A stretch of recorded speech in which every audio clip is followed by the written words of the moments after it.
At IHM VCU, we've always been here for you. You are and always will be our top priority. We care about your financial health, and we are here. IHM VCU is a proud supporter of WQPT. The future. That's where our minds are at Western Illinois University Quad Cities. We are innovators, searching for something new outside of the textbooks. Dog-loving, leadership-driven, world-changing. Whether you choose to study on campus or online, your future is designed on your terms. Start your future at wiu.edu/QC. Public Affairs programming on WQPT is brought to you by the Singh Group at Merrill, serving the wealth management needs of clients in the region for over 35 years.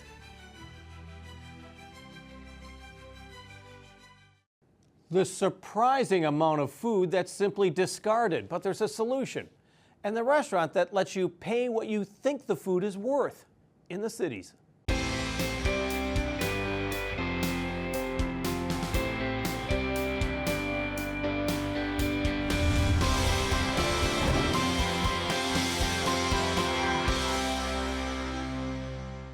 We're talking food. And here's some food for thought. 40% of the food America creates is wasted, often thrown away and filling landfills. Almost 15 years ago, Scott County developed a food rescue partnership, working with restaurants, grocers, and families to cut into the waste that we're seeing. I talked with Christina McDonough of the Food Rescue Partnership. The Food Rescue Partnership is now really marking a little more than 10 years we were talking. How has it changed over the period of more than a decade? Yeah, so we're really excited. The Food Rescue Partnership has accomplished quite a bit in over those 10 years. So several of the things that I'm really most proud of that stands out to me is the fact that we've been able to complete 2 comprehensive food system assessments for Scott County. So looking at how much food is going to waste throughout the community, but then also how many farms are in Scott County, how many restaurants are in the county, and using that data to help our approach and making sure that we're reaching out to people in an effective manner. Also love bragging about the fact that the EPA has recognized us 3 times as award winners. So we're very proud of that recognition at a regional level, but then in 2020 we received a national award from the EPA, which is huge. Well, and it really started with looking for ways to not add unnecessary waste to the landfill. Absolutely. I mean, and that's always been the base, and people are more than happy to not even think about that. Yes, and so, really when you're looking at the landfill data, the EPA estimates that more food is hitting the landfill as far as that municipal solid waste than any other material. And so we've been fortunate enough in the Quad Cities area that the Scott County landfill is selected for one of the Iowa landfill studies.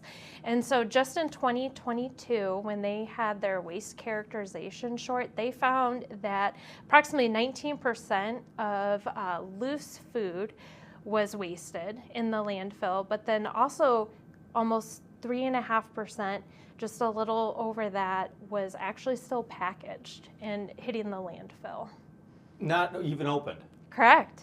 Yeah. And we're talking what? Just cereal that expired, or? It could be anything. I always think about produce because that turns pretty quickly, right? You can go to the store, examine those strawberries very closely, and then you get got home, a color you're not quite sure and about. it turns. And so I usually think of produce as being one of the guilty, quick things to end up in the landfill because they'll turn, and then once one strawberry or produce item is moldy, the whole batch is no longer safe to consume, and so that can easily be tossed still in the packaging.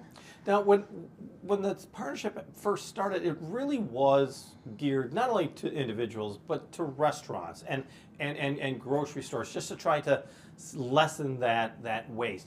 How has that succeeded over the years? Yeah, so when we were first starting our outreach efforts on the importance of food waste, we were really interested in educating those professional food establishments. So looking at what the retail food stores, so the grocery stores were doing in the community, but also the restaurants, because every layer of the food system has some waste that's taking place. And that's a part of that 40% of food in America gets wasted. Which is an amazing statistic in Yeah, itself. it's alarming, right? Because we're literally throwing away enough food to feed everybody.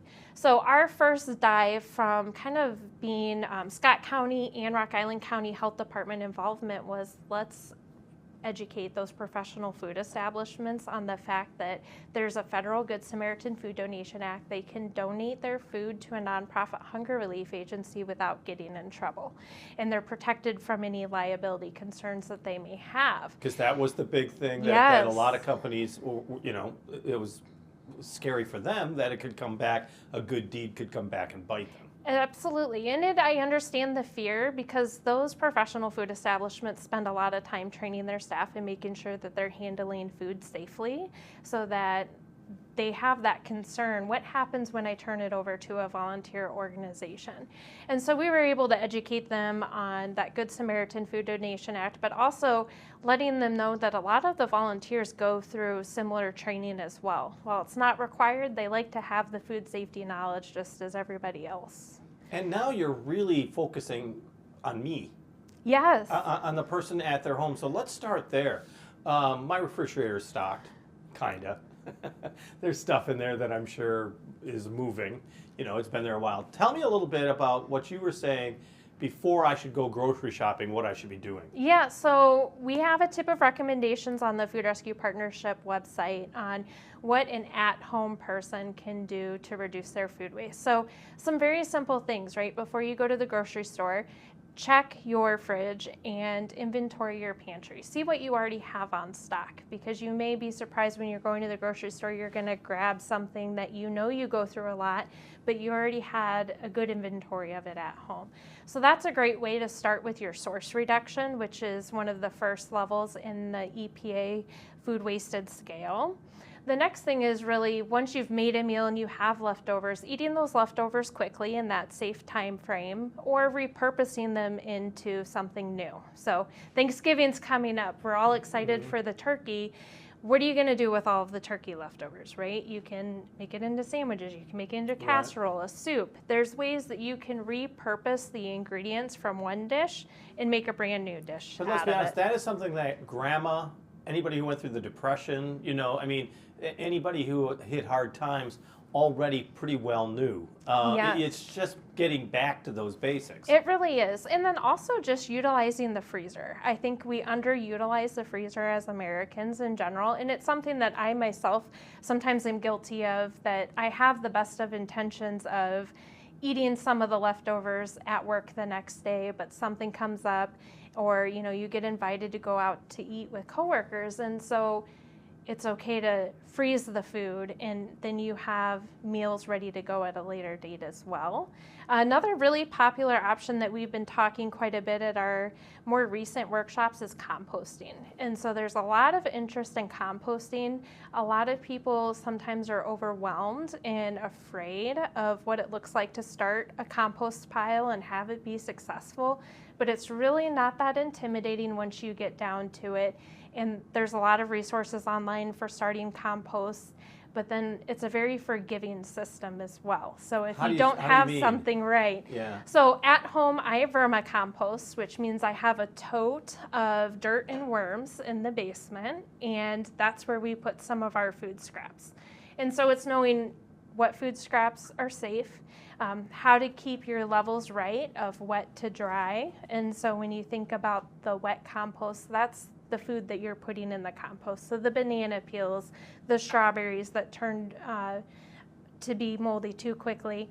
But then you also incorporate a newspaper and those other drier items for that compost mix. And so that at-home system, whether it's vermicompost or an outdoor compost, can be very forgiving if you neglect it for a while, or if you don't have your ratios of wet to dry correct. You can correct it very quickly. In some ways, though, are you kind of preaching to the choir? Because there's a certain sector of our population that, of course, they're going to do that. Then there's a certain sector of the population that's, I'm not going to do that. Yes, I would definitely say a lot of the workshop attendees, because we host a biannual workshop and it is on food waste, and we've shifted from what you could do at the restaurant perspective to the at-home perspective, and it's a lot of people who are very mindful already of their source reduction, but they're maybe looking for a few more tips on what they can do at home.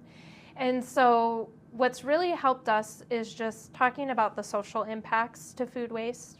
So I mentioned that we are throwing away enough food to feed everybody. So that's always a good data connection point to make. But then also the environmental impacts. So when you're simply throwing food out in the trash and it's going to the landfill, that's releasing methane gases into the atmosphere, and that can lead to a variety of things that negatively impact our environment. So a lot of it is really finding what hits home for the person. And sometimes it's something just as simple as you're throwing away money, right? For the economical impact that it has system-wide, but even at home, because an average family of 4, depending on what source you're looking at, we're throwing away approximately $1,500 worth of food a year. And that's a lot. That hits home. I know that you're also very active and a proponent of community gardens. And I tell me a little bit about your efforts there. Yeah, so Food Rescue Partnership likes to support the community garden. So we had the Floreciente Community Garden at the Food Rescue Workshop, and they were very well received. We had a group of Augie Acres students come in and attend the workshop, so we got to learn more about their efforts on campus. And it is something that when you look at the Floreciente Community Garden and what they're doing for that community, they had identified that there was a food desert in that neighborhood. And so they didn't have reliable food source, but they also didn't have culturally relevant foods in their community. And so this community garden really started as a vision for helping food insecurity in that neighborhood, but now not only is it nourishing the body, it's nourishing the soul, it's a gathering space for the neighborhood to come together and just spend quality time, which is something we all need following the COVID-19 pandemic. And when it comes to the food rescue and to make sure that you're not throwing things away unnecessarily, tell me a little bit about your website, because you've got a great way. If you want to learn more, you've got great resources there. Thank you. We really spend a lot of time on our Food Rescue Partnership website. So it's foodrescueqc.org. And honestly, I think right now the best resource is clicking on the 2024 workshop recap, and all of the presenter information with slides about composting, community gardens, even volunteer opportunities are on the website. And so you can get a lot of information there. And then obviously we have our resource guide that's been around for many years now, and we continually update it with new contact information for anybody from I work at a restaurant and I don't want to see food wasted at work to I also don't want to waste food at home. And so we try to provide tips for everybody. Our thanks to Scott County Health Department's Christina McDonough of the Food Rescue Partnership. The Mississippi River has been the source of music for hundreds of years, and it still is. Musician David G. Smith recently joined us to share one of his original songs. So here's David G. Smith with Listen to the River. My wife is sitting right off camera here. That is an anniversary gift from my wife, and now I like to tell it that we were out looking for sewing machines. It's true, we were looking for sewing machines, and but we walked by this music store first. And she saw that guitar sitting in the window, and she said, "What's that?" And 2 hours later, we walked out with it. She bought it for me. Anniversary gift.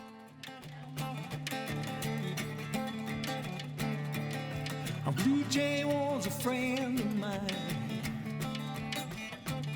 He used to sing to me all the time. There was his reputation, but then again, he used to sing to me and I'd sing to him. While I'm down here by the river, I sit beneath the tree. I'm gonna listen to the river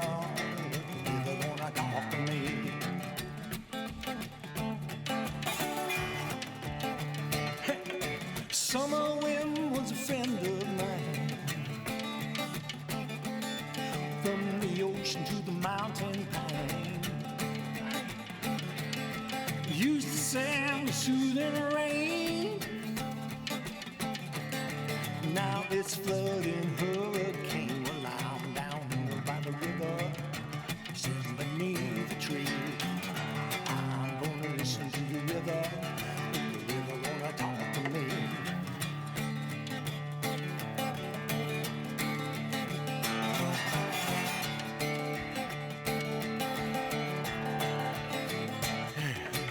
Mother Earth was a friendly face,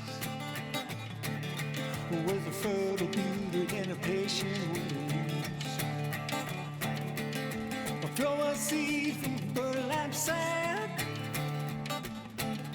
You know I gave to her and she gave back. Well, I'm down here by the river. I wrote that song, goodness, a long time ago. I don't want to date myself. Many years ago. It's about our environment, kind of some of the things that maybe it was just a prescient moment I had when I wrote it, you know, again, 20, 30 years ago, about what's going on these days. And so it's, you know, to keep it short, it's about environment, and it's about, I guess, climate change and some of those things. Well, I'm down here by the river, sitting beneath the tree. I'm gonna listen to the river gonna talk to me. Well, I'm down here by the river, sitting beneath the tree. I was gonna listen to the river, but the river won't talk.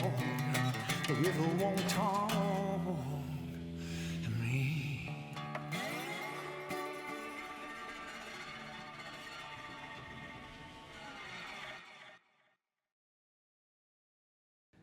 David G. Smith with Listen to the River. When you head to a restaurant, you grab a menu or you look at a screen or sign that tells you just how much that meal will cost. But what if you could pay what you can to get a nutritious meal?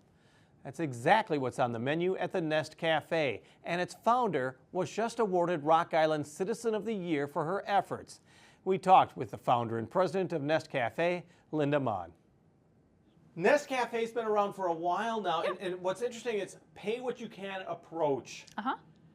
That's unusual. What made It you is. think this is something that's viable? Yeah, well, I thought about this a long time ago. Like, shouldn't there be places where everyone has access to good food and real food? And so then I started doing some research, and there are restaurants all over the country, all over the world, that have this structure, this pay what you can structure. And so I started visiting them and kind of seeing, ooh, I like this about this one, I like this about this one, and then put it all together, and here we are. Well, and this really started from some, you know, a humble beginning, so to speak. I mean, you didn't have a structure to begin with.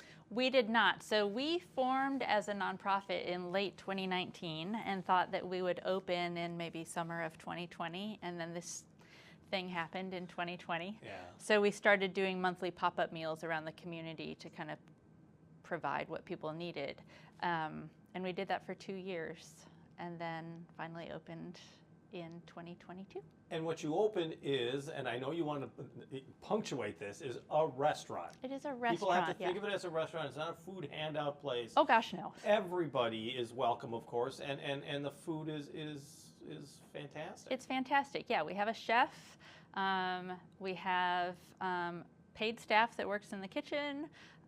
We also use volunteers, but it is really high quality food, and it's just that it's available to everyone. Tell me about your chef, because when you look at the menu, it's like these are really creative, good, and I visually attractive and tasty meals. Yeah. So Chef Laura Harwell, she's been with us since midsummer, so she's still pretty new. She's phenomenal. She's, you know, we threw a lot at her, like you have to use what's what's locally available, and that's a trick. And she has to create a new menu every single day. So she's really creative. She's really just hit the ground running and is doing a phenomenal job. And the key to the word nest is nourish everyone sustainably together.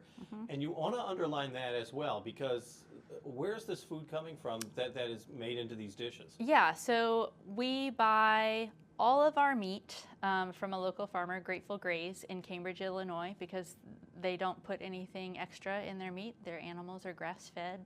And then we buy as much produce as we can from the Quad Cities Farmers Market in Rock Island in the summer from all of their vendors, because they're committed to organic, local grown produce. We grow a lot of our own produce in our nest garden.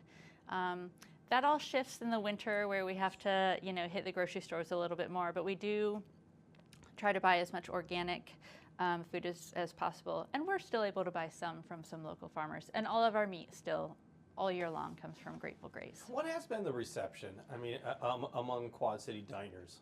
It's been phenomenal. Once we get people in, they love it and they come back. Well, and I think it's interesting because you said that today, during the lunch hour, you think maybe probably 80% were new people. New people. Yeah. Yeah, so we certainly have regulars. We love seeing our regulars. We love getting to know people's names. We like to think of it kind of like Cheers without the alcohol. But yeah, we love having new people. The trick is getting people to understand that it's a restaurant. It really is for everyone. Come on in. Come on in. Once you come in, you'll see. It's a great place.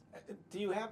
What have you learned in the few years that you have been open? Because you had to create a business model, and you had to have, and restaurants succeed and fail, as you know, left and right. Yeah, I don't think we have enough airtime for what I've learned. I've learned a lot. I've learned about the grace of the Quad Cities. I mean, people have really embraced this, so that's wonderful. I've also learned the challenges of this concept. That there are still a lot of people that think like, oh, that's a great thing that you're doing for the community, but they won't come in because they think it's for someone else. And it's not. It's for everyone.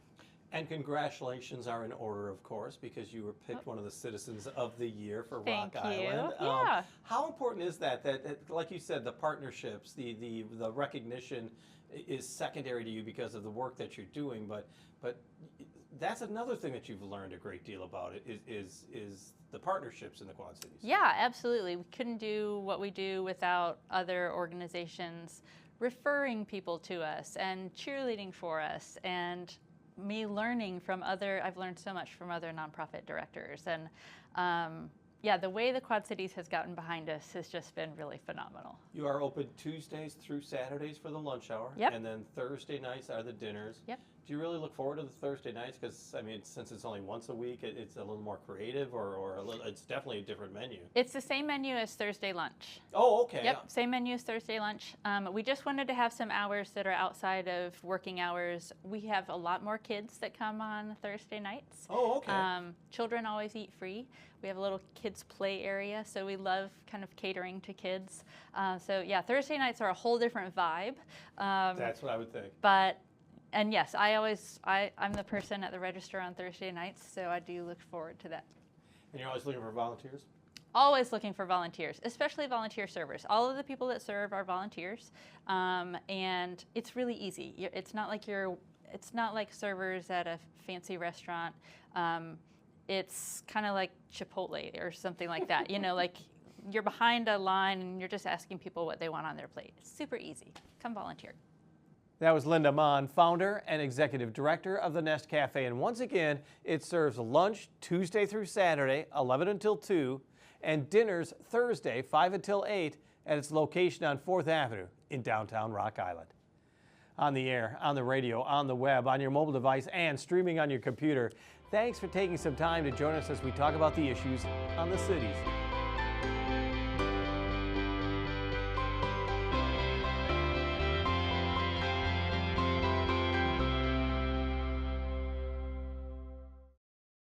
At IHM VCU, we've always been here for you. You are and always will be our top priority. We care about your financial health, and we are here. IHM VCU is a proud supporter of WQPT. The future.